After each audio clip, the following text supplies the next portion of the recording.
Presiden Joko Widodo memberikan pidato sambutan dalam sidang Majelis Umum PBB ke-76 secara virtual. Dalam pidatonya, Presiden Jokowi menyoroti persoalan yang menjadi kegelisahan dunia, terutama pandemi COVID-19 dan pemulihan ekonomi. Presiden menggarisbawahi beberapa hal yang harus dilakukan dunia secara bersama-sama.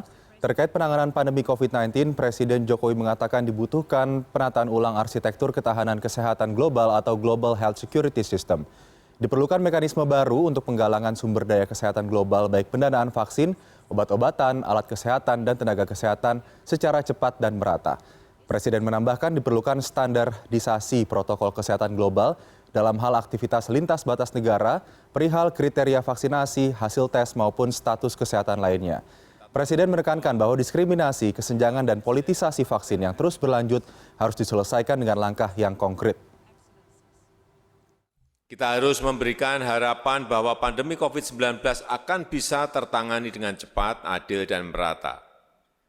Kita tahu bahwa no one is safe until everyone is. Kemampuan dan kecepatan antar negara dalam menangani COVID-19 termasuk vaksinasi sangat timpang.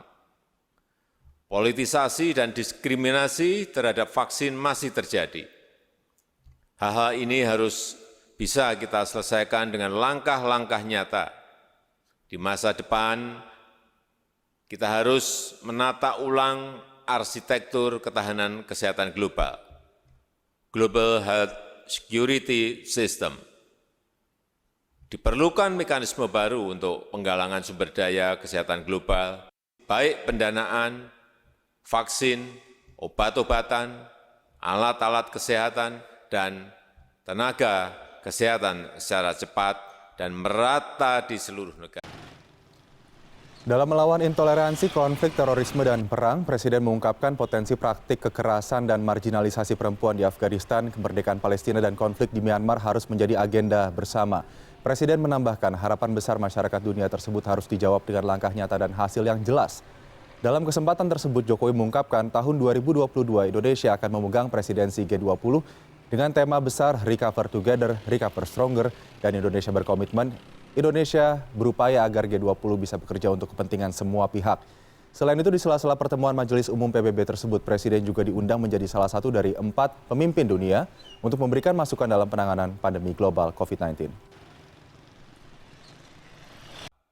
Kita harus tetap serius melawan intoleransi, konflik, terorisme, dan perang. Perdamaian dalam keberagaman, jaminan hak perempuan, dan kelompok minoritas harus kita tegakkan.